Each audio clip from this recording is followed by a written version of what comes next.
Hey class, today we will discuss about the cost. Sir cost कितने प्रकार की होती है? फर्स्ट ऑफ ऑल कॉस्ट होता क्या? हमने इसके बारे में छोटा मोटा डिस्कस किया था पहले भी लास्ट चैप्टर में कि सर अगर हम बात करते हैं कॉस्ट की तो दो तरह की कॉस्ट होती है। इनपुट कॉस्ट के अंदर दो तरह की कॉस्ट होती है, एक तो फैक्टर कॉस्ट, एक non factor cost. Factor cost होता है land, labour, entrepreneur and capital. चलो सर आगे बात करते हैं। नॉन फैक्टर इनपुट कौन से थे? जो भी हम रॉ मटेरियल वगैरह मंगाते हैं उसकी बात करते हैं।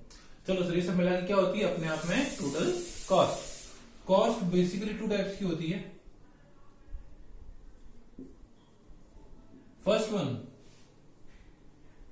Explicit cost. एक्सप्लिसिट कॉस्ट ये क्या मीनिंग होता है सर इसका? एक्सप्लिसिट कॉस्ट वो कॉस्ट होती है जो हम बाहर पे करते हैं। जैसे हमें माल चाहिए तो हम बाहर वालों को पे कर रहे हैं। अगर मैं बाहर से कोई मशीनरी रेंट पे लेकर तो मुझे रेंट पे करना पड़ रहा है। जो भी चीज मैं बाहर से लेके आ रहा हूँ या जिसके लिए मुझे पेमेंट बाहर करना पड़ रहा है वो कौन सी कॉस्ट हो गई? Explicit cost. On the other hand implicit cost क्या होता है सर? Implicit cost sir it is that cost which we don't need to pay anyone. हमें किसी को पे करने की जरूरत नहीं है, बस मानी गई है, इम्प्लीट की गई है। जैसे कि बिल्डिंग अगर मेरी खुद की है तो सर उसका रेंट अगर मैं किसी और को तो रेंट मिलता है ना, तो उसमें मैं रेंट मानूंगा सर इतना कॉस्ट लगा है। अब मैंने अपना कैपिटल लगा रखा तो interest on capital. As a employer में काम करता हूँ, वहाँ पे सैलरी मिलनी चाहिए, ये इम्प्लीट कॉस्ट है। ये कॉस्ट सर आपने किसी को दी नहीं है लेकिन लगी तो है, ठीक है ना। अगर आप कहीं और काम करोगे, आप किसी और पर्सन को लगाओगे तो उसको सैलरी देनी पड़ेगी। तो एक्स्ट्रा सी ये कॉस्ट भी जनरेट होती है। आप फ्री के नहीं हो, आपकी कैपिटल फ्री की नहीं है, आपकी बिल्डिंग फ्री की नहीं है, तो कॉस्ट तो लग रही है प्रोडक्ट के ऊपर। ठीक है सर, थोड़ा सा आगे बात करते हैं। अगर हम बात करते हैं इसके बारे में बेटा तो ये होगी एक्सप्लिसिट कॉस्ट, ये होगी इम्प्लिसिट कॉस्ट। एक्सप्लिसिट कॉस्ट मैं आपको बता चुका हूँ क्या क्या होती है। माल से रिलेटेड, बिल्डिंग से रिलेटेड, अगर अपन किसी से रेंट पे ले रखी है, वही ऑन द अदर हैंड अपनी मेरी खुद की कैपिटल लगी पड़ी है, मेरी खुद की बिल्डिंग है, तो सारे एग्जांपल किसके हो गए? इम्प्लिसिट कॉस्ट के। ओके, शॉर्ट रन में बात करते हैं फटाफट से। शॉर्ट रन में हमने ये सीखा था कि सर हमारा जो फैक्टर्स है वो दो तरह के होते हैं, एक होता है फिक्स्ड, एक होता है वेरिएबल। कॉस्ट की बात करते तो वो भी ऐसे ही होते सर, एक होता है फिक्स्ड, एक होता है वेरिएबल।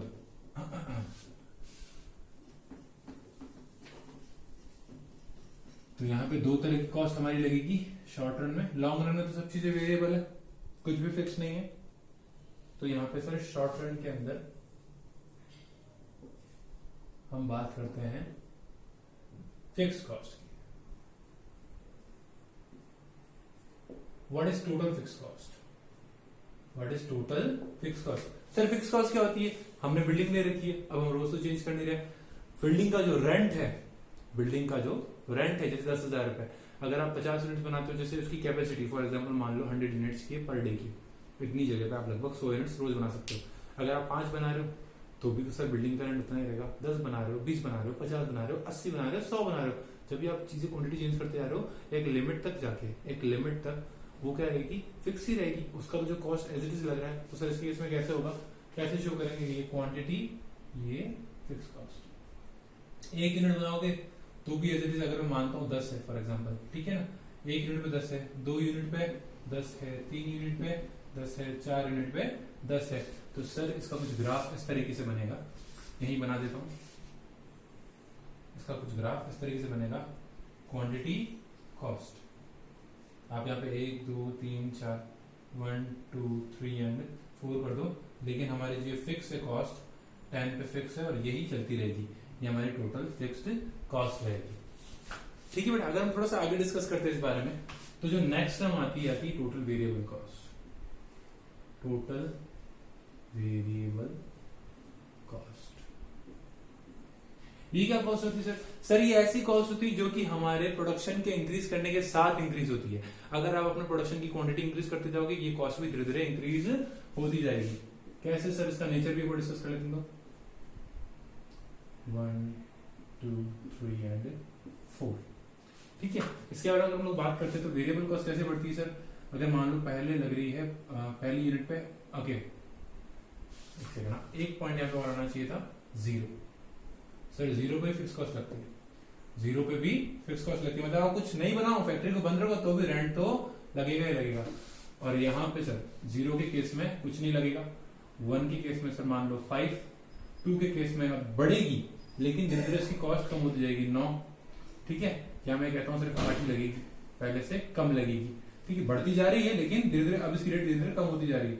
अब कितनी होगी सर, वापस 11 और अपने वापस हो जाएगी 15। एक टाइम के बाद इसका ग्राफ कुछ इस तरीके से बनता है, किस तरीके से मैं आपको शो कर देता हूं एक बार। इनिशियली ये जो ग्राफ बनता है कुछ इस तरीके का बनता है, ये कुछ इस तरीके का बनता है। इनिशियली जो इसकी रेट होती है वो हाई होती है, लेकिन जैसे जैसे हम क्वांटिटी इंक्रीज करते जाते हैं वेरिएबल कॉस्ट की एडिशनल यूनिट पे वेरिएबल कॉस्ट थोड़ी सी कम लगती है। वेरिएबल कॉस्ट लग रही है नो डाउट, एक यूनिट पे 5 लग रही है तो दूसरी पे भी 5 एक्स्ट्रा नहीं लग रही है, 5 से थोड़ी सी कम लग रही है, दैट इज 3।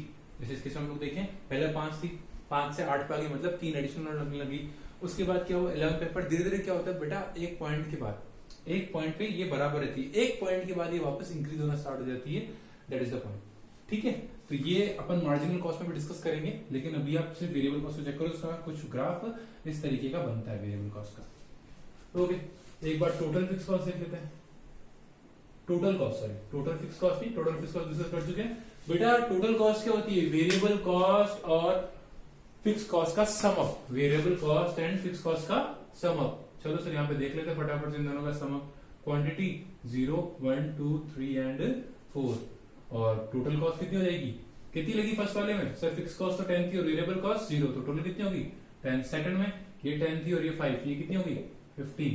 थर्ड में ये 5 थी और ये 10 थी और ये 11, 10 11 दैट इज 21, नहीं 10 and 8, sorry 10 and 8 that is 18, 21,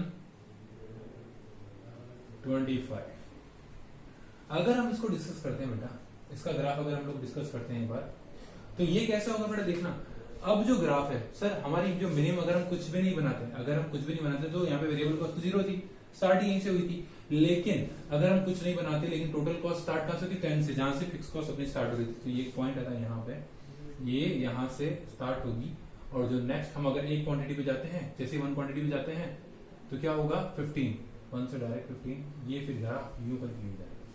ठीक है, मतलब ये एक स्पेसिफिक पॉइंट से स्टार्ट होगा, ये सब दोनों का सम अप है, variable cost and fix cost का सम अप है, इसको ऐसे शो करते हैं। शॉर्ट रन के अंदर मैंने आपको बताया दोनों की कॉस्ट होती है fix cost and variable cost.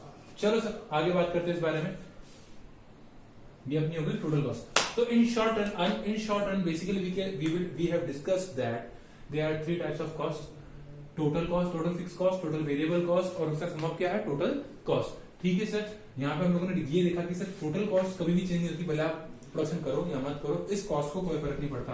Variable cost on the other hand change होती है, इनिशियली इसकी स्पीड बहुत फास्ट होती है, जो बहुत स्पीड से बढ़ रही होती है, क्वांटिटी बढ़ती जाएगी, लेकिन धीरे धीरे इसकी स्पीड कम होती है, अगेन एक कांस्टेंट पॉइंट पे आने के बाद वापस ये इंक्रीजिंग रेट पे जाने लग जाती है। टोटल कॉस्ट क्या होती है, इन दोनों का सम अप, जिसको हम लोग शो कर रहे हैं ग्राफिकल वे में। Here it is. Now will discuss about average cost. Sir average cost भी शॉर्ट रन में कुछ इस तरीके से होती है, मैं इसी के साथ डिस्कस करूंगा ताकि आपको ज्यादा अच्छे समझ में आए। एवरेज कॉस्ट का फॉर्मूला क्या होता है, वो भी तीनों प्रकार की, एवरेज फिक्स कॉस्ट यहाँ पे टोटल की जगह एवरेज आ जाएगा, ये आ जाएगी average. Sir average fix cost कैसे निकालते हैं, सीधा सा फॉर्मूला है सर, जो भी कॉस्ट है अपॉन क्वांटिटी, जो भी टोटल फिक्स कॉस्ट है अपॉन क्वांटिटी। मैं यहाँ पे तीनों को डिवाइड मार देता हूँ, तीनों सिचुएशन। ठीक, स्टार्ट करते हैं एवरेज कॉस्ट। फॉर्मूला कहता है total fix cost upon quantity. Total fix cost कितनी यहाँ पे अभी right now 10 divided by 0 that is infinite. ठीक है, यहाँ बात करते हैं 10 divided by 1 10, 10 divided by 2 that is 5, 10 divided by 3 3.33 and 10 divided by 4 that is 2.5। अगर हम इसे ग्राफिकल वे में शो करें ना, ये क्या है एवरेज फिक्स कॉस्ट, तो ये कुछ इस तरीके से है, इंक्रीज होते होते होते होते होते डिक्रीज हो रही, इंक्रीज होते होते होते होते मतलब डिक्रीज होते होते होते ऑलमोस्ट धीरे होती जाएगी। 10 पहले इन्फिनिटी है, ऊपर से आ रही, देन धीरे धीरे 10 से 5 आधी होते हुए 3.33 और धीरे धीरे कम होती जाएगी। तो ग्राफ कुछ इस तरीके से बनेगा। अगर हम बात करते हैं एवरेज वेरिएबल कॉस्ट की, किसकी, मैं टोटल वेरिएबल कॉस्ट की बात नहीं कर रहा हूं, मैं बात कर रहा हूं average variable cost.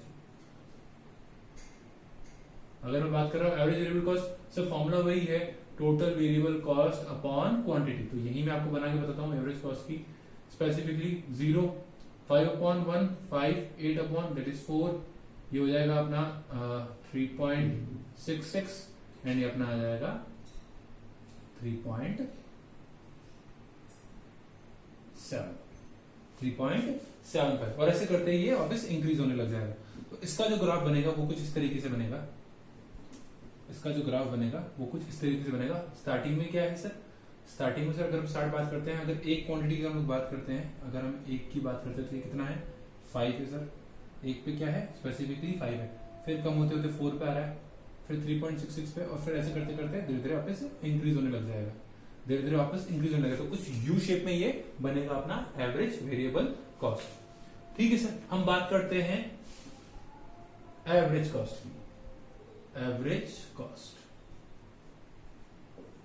Same formula, total cost divided by quantity. यहाँ पे अपनी एवरेज कॉस्ट आ जाएगी 0 divided by 10 that is infinity, definitely 15, 9, 21 divided by 3 that is 7 and it will be 6 point something 6.25। तो इसका ग्राफ कैसे बनेगा सर, जैसे ही इन दोनों का मिला के ग्राफ बना सर वैसे बनेगा। जैसे स्टार्टिंग में इंफिनिटी है तो ये भी ऊपर से आएगा, फिर धीरे धीरे धीरे धीरे धीरे ये भी यू शेप, एक सेकेंड, ये भी यू शेप होते होते वापस इंक्रीज होने लग जाएगा। देखिए यहाँ पे फिक्स कॉस्ट जो एवरेज फिक्स कॉस्ट है वो धीरे धीरे बिल्कुल जीरो की तरफ जाता था, मिनिमम होता जा रहा था। On the other and average cost यहाँ से स्टार्ट हुआ देन यू शेप में वापस ऊपर जा रहा था। तो इन दोनों का जो सम अप है ये इंफिनिटी से स्टार्ट हुआ देन नीचे जाते हुए वापस ये ऊपर की तरफ आ रहा है एवरेज कॉस्ट की तरह, ये दोनों का सम अप है। तो ये हमारी क्या होगी एवरेज कॉस्ट। ठीक है सर, शॉर्ट टर्म में हमने एवरेज कॉस्ट भी देख ली, शॉर्ट टर्म में हमने फिक्स कॉस्ट भी देख ली, fix cost variable cost and such other cost भी देख ली। अब जो हम डिस्कस करेंगे वो है मार्जिनल। मार्जिनल क्या होता है, एक एडिशनल यूनिट से होने वाले चेंजेस। अगर हम कॉस्ट की बात करते हैं तो क्या होगा सर, मार्जिनल कॉस्ट कौन सी कॉस्ट होगी सर, मैं अगर एक और एडिशनल यूनिट बनाता हूं तो उससे होने वाला एडिशनल खर्चा, अगर मैं एक और यूनिट बनाता हूं तो उससे होने वाला एडिशनल खर्चा, उस चीज को हम लोग क्या बोलते हैं मार्जिनल कॉस्ट। तो सर चेक कर लेते हैं, यहाँ पे मार्जिनल कॉस्ट की भी एक कॉलम बना लेते हैं। सर 0 पे तो 0 था, जैसे हमने एक क्वांटिटी बनाई तो कितने का फर्क आ गया 5 का, तो सर चेंज कितना 5 का है। फिर हमने क्या 1 से 2 क्वांटिटी बनाने की कोशिश की तो 8 बना, 5 तो पहले और तो डिफरेंस कितने का है 3 का। ठीक है, देन अगेन कितने का आया 3 का, देन अगेन इंक्रीज कितने का आया 11 से 15 पे देन 4 का। ठीक है, तो अगर हम लोग इसका ग्राफ ड्रॉ करने की कोशिश करें तो ये भी कुछ यू शेप में ही बनेगा। इनिशियली होगा 5 पे, देन थोड़ा डिक्रीज होगा, देन कांस्टेंट, देन वापस इंक्रीज होने लग जाएगा। तो मार्जिनल यूटिलिटी का ग्राफ कुछ इस तरीके से बनेगा। इनिशियली होगा 5 पे, देन कम होते होते वापस 4 पे एंड सच डिक्रीज होते होते वापस इंक्रीज होने लग जाएगा। मार्जिनल कॉस्ट कैसे निकालते हैं sir, total variable cost and minus total variable cost and -1, ये मार्जिनल कॉस्ट का फॉर्मूला है। जो भी टोटल कॉस्ट है हमारी उसमें जो डिफरेंस आ रहा है, मतलब दोनों टर्म्स के बीच में जो डिफरेंस है उसी से क्या कहा गया है वेरिएबल मार्जिनल कॉस्ट। कैसे सर, इसको एक्सप्लेन करके देखते हैं। अगर हम पता करना चाहते हैं जैसे 1 का, अगर मैं 1 पुट करता हूं तो सर जैसे टोटल वेरिएबल कॉस्ट 1 की कितनी है, 1 की कितनी है 5, और 0 की कितनी है 0, दैट इज मार्जिनल कॉस्ट कितनी हो जाएगी 5, मार्जिनल कॉस्ट हमारी 5 होगी। अगर मैं 2 की चेक करना चाहता हूं तो सर टोटल वेरिएबल कॉस्ट 2 डालूंगा यहाँ पे, तो यहाँ पे सर 2 की कितनी वेरिएबल कॉस्ट 8, और यहाँ पे 2 - 1 that is 1, total variable cost 1 कितनी है 5 -5, तो ये कितनी आ जाएगी 3, हमने 3 आगे लिख दी। इसी प्रकार से हम थर्ड की भी चेक करेंगे। थर्ड की क्या करेंगे TU 3 कितनी है 11, और ये कितने 3 - 1 दैट इज 2, तो 11 - 8 दैट इज 3। मार्जिनल कॉस्ट इस तरीके से निकलेगा और ये उसका स्पेसिफिक फॉर्मूला होगा। तो बेटा इस क्लास में हमने, ये हमारी लास्ट क्लास थी, इसमें हमने क्या डिस्कस किया, ऑल टाइप्स ऑफ कॉस्ट, ठीक है, और उसके ग्राफ। अगर किसी को कोई प्रॉब्लम हो तो प्लीज पूछेगा, और इससे रिलेटेड नोट्स मैं PDF में डाल रहा हूँ, सर आपसे शेयर कर लेंगे। Okay, have a nice day.